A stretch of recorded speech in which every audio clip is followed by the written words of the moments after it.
entier que cette foi, cette bonne nouvelle de l'Évangile qu'il nous a apportée n'est pas quelque chose,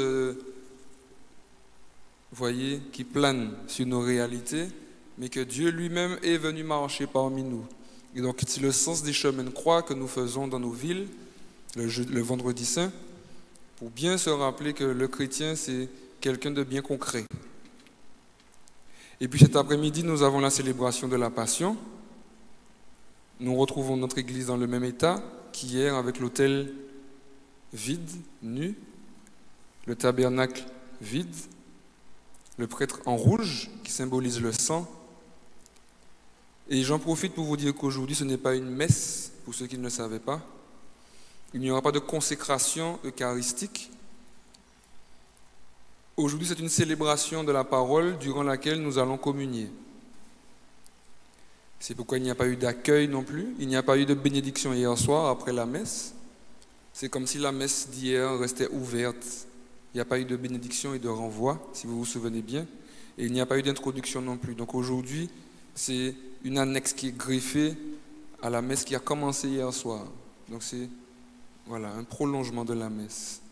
Et quand je me suis couché tout à l'heure, tous les prêtres du monde, le pape aussi, ont fait ce geste aujourd'hui, en se couchant par terre, pour manifester l'anéantissement du Christ, en ce jour où il perd sa vie pour sauver les hommes. Alors dans ces 3 jours saints, frères et sœurs, nous avons un bel exemple de la pédagogie de notre Église catholique avec la liturgie.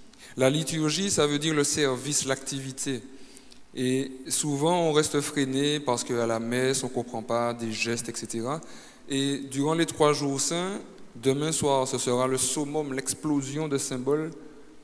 La liturgie est déployée au maximum pour nous faire rentrer dans le mystère que nous célébrons. Le Christ, Dieu, qui vient donner sa vie pour sauver les hommes.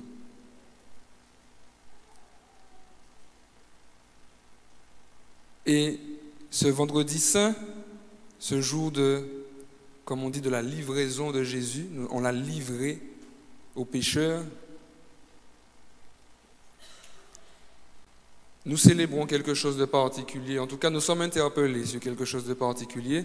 Et c'est la question avec laquelle je vous renverrai tout à l'heure après cet office. Jésus s'apprête à être livré.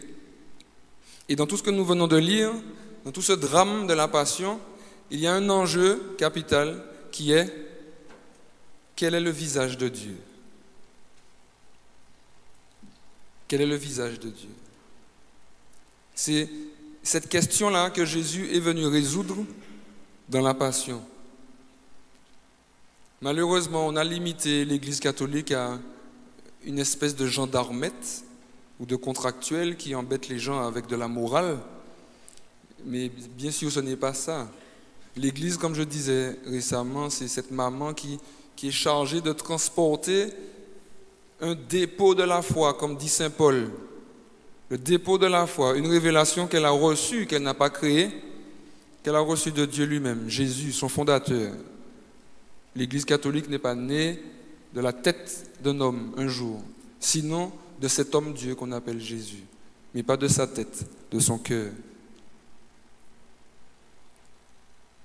Et donc quand on regarde le drame du péché, frères et sœurs, quand on regarde le jardin d'Éden, le péché a commencé à quel moment? Quand le serpent a mis un soupçon dans la tête d'Ève.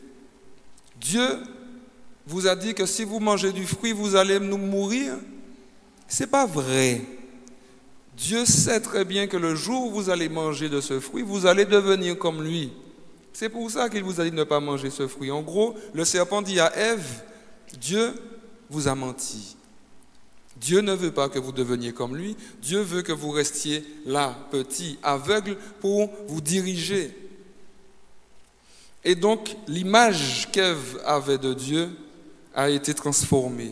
Celle qui avait été créée par amour, sans péché, avec Adam, celle qui était dans l'intimité divine, comme on dit, le serpent l'a fait douter. Et ce Dieu d'amour, ce Dieu bon, qu'elle connaissait normalement se transforme dans son cerveau, dans son esprit, en un Dieu jaloux, un Dieu qui se méfie de sa créature et un Dieu despote qui veut dominer sa créature. Et quand on regarde l'histoire de l'humanité, frères et sœurs, le drame du péché, c'est ça. Avant d'être des actions mauvaises, le drame du péché, c'est que j'ai perdu l'image de Dieu, la bonne. Et donc pour corriger ça, puisque comme on dit, la nature a horreur du vide, eh bien l'homme se crée d'autres images de Dieu, les idoles, qui seront en abomination dans la parole de Dieu, dans la Bible. Ne te constitue pas d'autres dieux, cherche plutôt à reconstituer la véritable image du Dieu qui est en toi, puisque toi-même tu as été créé à l'image et à la ressemblance de Dieu. En d'autres termes, tu as la capacité de retrouver cette image de Dieu perdue à cause du péché, simplement en prenant le temps de descendre en toi-même et de chercher cette image qui est gravée en toi depuis ta création. Mais pour la découvrir, il faut être éclairé du Saint-Esprit par Dieu lui-même. Et donc Dieu se révèle à Israël comme étant un roi, le roi d'Israël dès l'Ancien Testament. C'est pourquoi quand Israël a voulu faire comme les autres et ils ont dit à leurs juges et leurs prophètes, nous voulons un roi comme les autres nations, ça a été une offense pour Dieu. Dieu a dit, mais ils veulent un roi, mais je suis leur roi. Ils ne sont pas comme les autres nations, mais qu'à cela ne tienne. Je vous donnerai un roi, mais vous allez subir sous lui. Il leur a donné Saül, le premier roi d'Israël, qui a désobéi à Dieu et qui a été succédé par le grand roi David. Mais Israël savait que Dieu était son roi. Et Jésus est venu après, quand les temps furent accomplis, quand le peuple avait suffisamment été préparé, Jésus est venu pour dire, l'heure du salut a sonné, l'heure de consoler les cœurs est arrivée. Vous avez erré longtemps, loin de moi.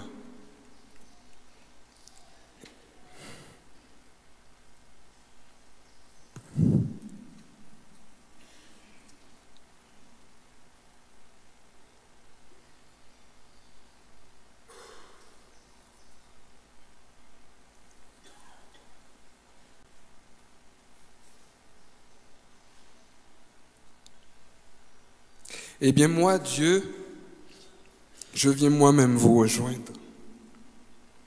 Parce que quand tu souffres, je ne suis pas loin de ta souffrance. Quand tu souffres, je souffre avec toi. Et comme bien souvent, c'est toi-même qui te fais souffrir parce que tu préfères croire à ces dieux que tu te constitues plutôt que de croire en moi, de croire en cet amour que j'ai pour toi. Alors moi-même, je viens. Tu sais pourquoi? Pas pour te condamner. Moi-même, je viens pour te montrer qui est Dieu. Et donc, je vais moi-même devenir homme. Le mystère de l'incarnation. Comme on cherchait Dieu dans n'importe quoi, Dieu a dit, cela suffit. Moi-même, je vais descendre et je vais vous montrer qui je suis. Et donc, il a envoyé son Fils. Et Dieu lui-même est venu dans notre chair pour nous dire, regardez, quand tu vois Jésus, tu vois Dieu. Ce Dieu que tu recherches, tu vois Dieu. Jésus le dira à ses apôtres. Seigneur, montre-nous le Père. Mais comment, mais Philippe, mais depuis le temps que je suis avec vous, tu ne me connais pas. Qui me voit, voit le Père. Tout ce que Jésus a fait, dit, toutes les histoires qu'il a racontées, avaient pour but de nous montrer Dieu. Et donc de restaurer dans notre tête et notre cœur cette image de Dieu abîmée par le péché. Et c'est pourquoi le salut, ce n'est pas quelque chose de magique qui vient comme ça et puis on va inventer des histoires, je ne sais pas quoi. Le salut a d'abord comme objectif de nous donner la connaissance de Dieu, Le salut que Jésus est venu nous procurer a d'abord pour objectif de rétablir cette image de Dieu dans notre cœur. Ce Dieu plein d'amour, ce Dieu qui nous aime, ce Dieu qui se fait proche de nous, eh bien, il ne pouvait pas venir sous des grands chars. Il est venu comme un petit bébé dans une crèche. Il a grandi parmi les siens. Ce n'est pas anodin, pour bien montrer encore une fois que Dieu aime les hommes et que Dieu mise sur les hommes. Et quand nous arrivons à la passion, frères et sœurs, je le disais au rameau, c'est le drame par excellence parce que Dieu, en Jésus-Christ, se laisse juger, condamner, maltraiter par sa créature. Tellement l'image est abîmée dans le cœur de l'homme. Les pharisiens, les grands prêtres pourtant qui connaissent la loi par cœur, qui connaissent ce texte d'Isaïe que nous avons lu, parce qu'ils l'ont lu à leur époque. Le juste, il a porté notre péché, il s'est fait maltraiter par les siens. Ils le connaissaient par cœur, mais ils n'ont pas reconnu le juste, parce que leur cœur était endurci. Et donc tellement ils n'ont pas reconnu Dieu en Jésus, ils ont condamné Dieu. Ils l'ont condamné. Ils l'ont appelé blasphémateur. Parce qu'ils avaient bien compris que Jésus disait « Je suis Dieu » quand il guérissait les malades, quand il pardonnait les péchés. Et ils lui ont dit « Mais tu ne peux pas être Dieu, tu blasphèmes. » Dans le jardin, dans la traduction française, ça ne se voit pas suffisamment bien. Mais quand on vient chercher Jésus, et il dit « Qui cherchez-vous » et ils disent « Jésus de Nazareth ». Et dans la traduction française, on dit « Je le suis » ou bien « C'est moi ». Ce n'est pas ça que Jésus a dit. Bon, il faut bien traduire, donc on traduit comme on peut, mais ce n'est pas ça que Jésus a répondu. En grec, ce qui a été dit par Jésus, c'est « Ego eimi », « Je suis ».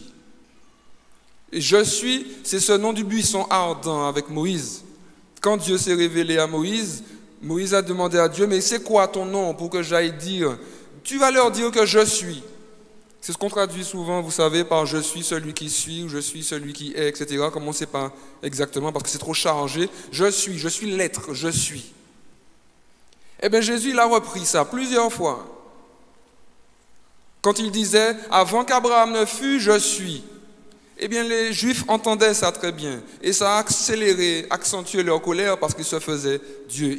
Ils utilisaient le nom que Dieu lui-même, le Dieu d'Israël, avait utilisé pour parler à Moïse. Et donc, dans le jardin, quand les soldats viennent, Jésus leur demande « Qui cherchez-vous » Ils disent « Jésus de Nazareth ». Jésus leur dit « Je suis ». Et c'est là où vous comprenez ce qui se passe tout de suite après.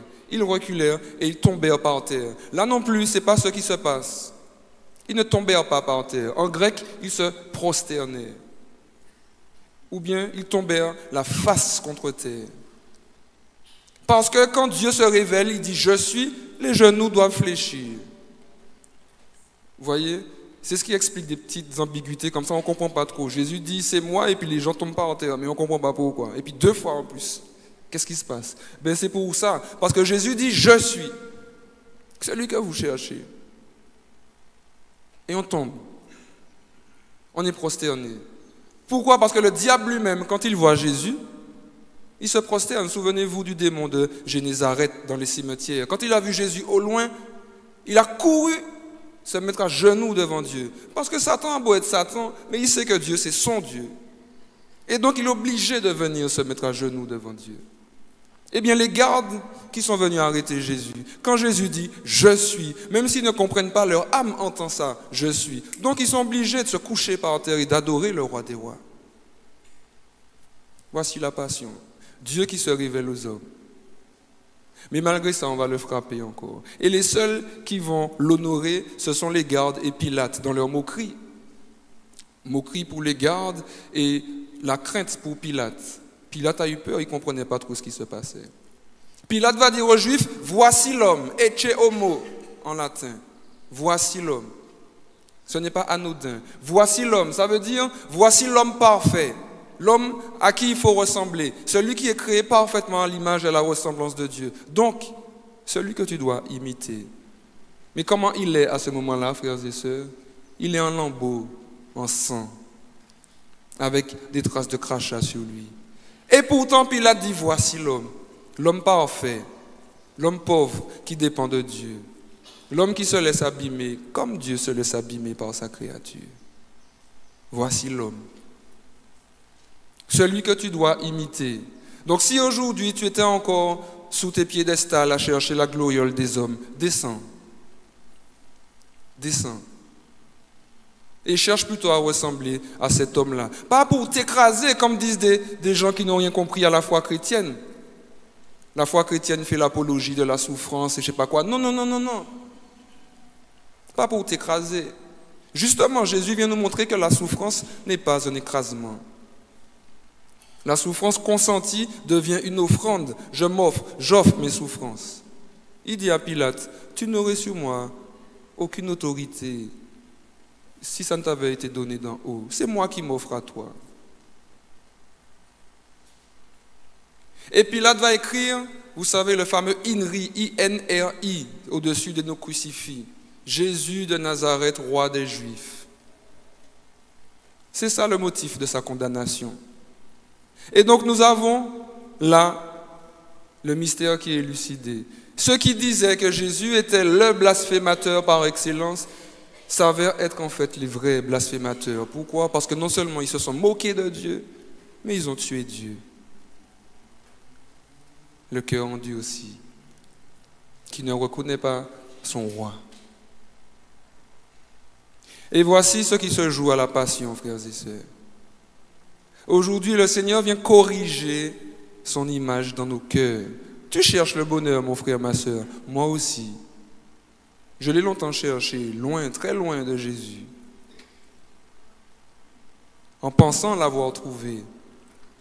Mais en fait, tant que tu n'as pas Jésus, tu ne peux pas être heureux. Ce n'est pas possible, parce que c'est lui le bonheur.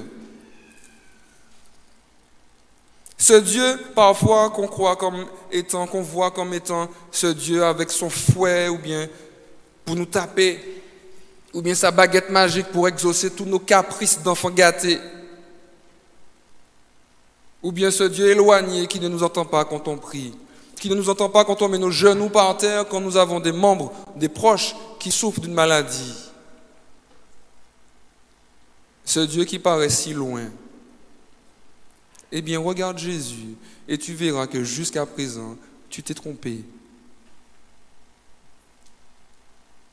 Quand Dieu semble ne pas te répondre, quand tes proches sont malades, c'est peut-être pour t'encourager à comprendre que la maladie n'est pas un frein à l'union à Dieu.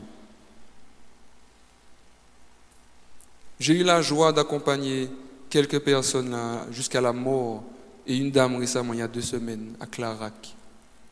Sur son lit de mort, presque, puisqu'après elle est rentrée chez elle. Mais à même pas une semaine avant sa mort, je lui parlais. Et je lui disais, mais elle priait pour sa guérison. Et je lui disais, mais tu sais, mais si tu ne guéris pas, il faudra rester en paix. Elle m'a dit, oui, tu as raison, père. C'était la maman d'une très bonne amie.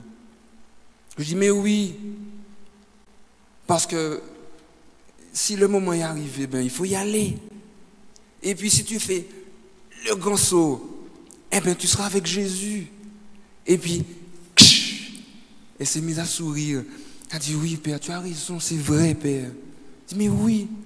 Et elle a une fille unique qui était là dans la chambre avec nous. Et je dis, et puis ta fille, bon, tu ne seras plus avec elle, il y aura la souffrance. Mais tu seras encore plus avec elle puisque tu seras avec Jésus, donc tu pourras veiller sur elle. Et puis là, elle s'est mise à regarder sa fille. Un échange de regards plein d'amour et de foi, puisque sa fille aussi est une chrétienne engagée, une jeune, la trentaine. Et elle a regardé sa fille, elle a dit, oui, père, je vais veiller sur elle. Eh bien, elle est morte, même pas une semaine après. Et le jour de l'enterrement, j'ai appelé sa fille à Lambon. C'est la première fois que dans un enterrement, je voyais des fidèles applaudir. Les gens applaudissent. Parce que la fille qui était à côté de moi, son visage était rayonnant. Vous n'auriez jamais dit qu'elle venait de perdre sa maman. La foi. Jésus vient te dire, la mort ne peut rien contre toi. Même si tu meurs, si tu crois en moi, tu vas vivre. Et c'est ça le plus important. Ce n'est pas ta vie sur terre. On ne fuit pas la vie, au contraire. Il y a des sectes qui, au nom de leur foi, fuient leurs engagements sociaux. Le chrétien, justement parce qu'il sait qu'il est appelé à aller au paradis, s'engage dans la vie de sa cité pour que le paradis vienne sur terre. C'est pourquoi le chrétien va voter en politique. C'est pourquoi il va travailler. C'est pourquoi il va payer ses impôts. Tout ça, c'est la foi chrétienne. Oui, oui. C'est pourquoi il va se battre contre les cancans dans les familles, contre les injustices. Oui, oui. C'est ça la foi chrétienne. Donc voici ce Dieu qui entend tes prières, mais qui te pousse, t'encourage à aller plus loin. Ce Dieu qui est réputé comme étant ce Dieu taliban, il vient au milieu de toi et il accepte tes coups de fouet. Nos coups de fouet, frères et sœurs, par nos péchés, nous lui donnons encore des sacrés coups de fouet et de sacrés coups de clou dans les mains et dans les pieds. Mais malgré ça, il dit, je t'aime. Je t'aime. Je t'aime. Dieu est amour. C'est ce que nous dit Saint Jean. Dieu n'est pas autre chose.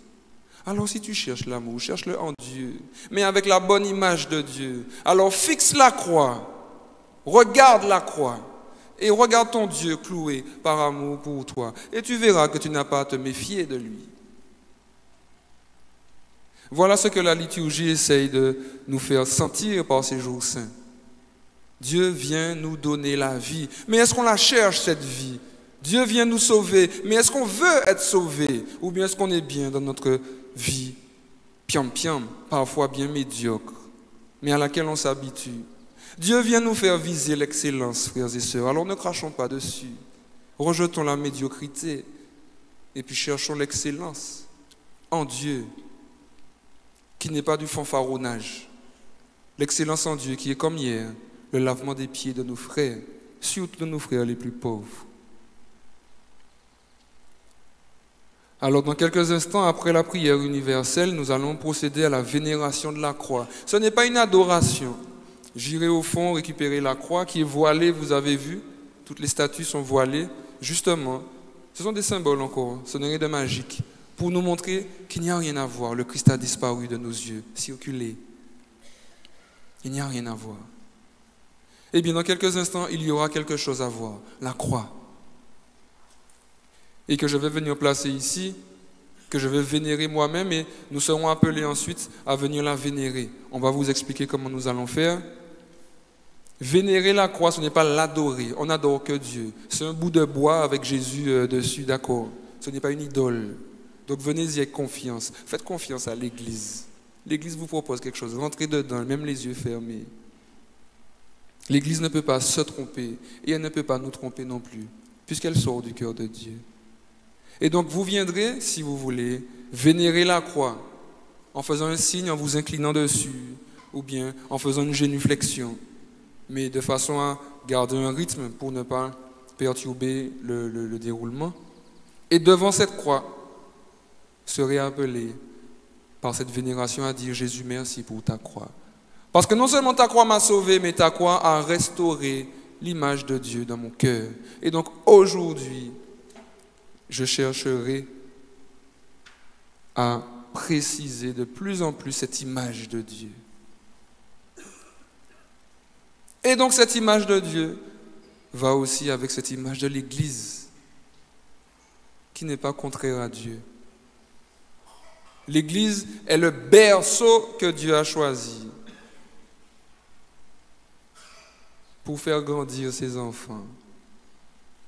Alors par cette vénération de la croix, que le Seigneur restaure en nous cette image abîmée par le péché, et ce faisant, qu'il nous fortifie dans notre détermination à le suivre par la force de nos poignets, avec nos faiblesses, mais en nous accrochant à sa miséricorde, que nous goûtons dans le sacrement de confession. Que le Seigneur nous bénisse et qu'il garde notre regard fixé sur la croix d'où a jailli l'eau et le sang. Avec Marie au pied de la croix, laissons-nous à nouveau enfanter par ce mystère de la passion, le mystère de ce Dieu qui se livre à nous, ce Dieu qui accepte par miséricorde de mourir à cause de nous, mais pour nous sauver, nous donner la vie éternelle. Amen.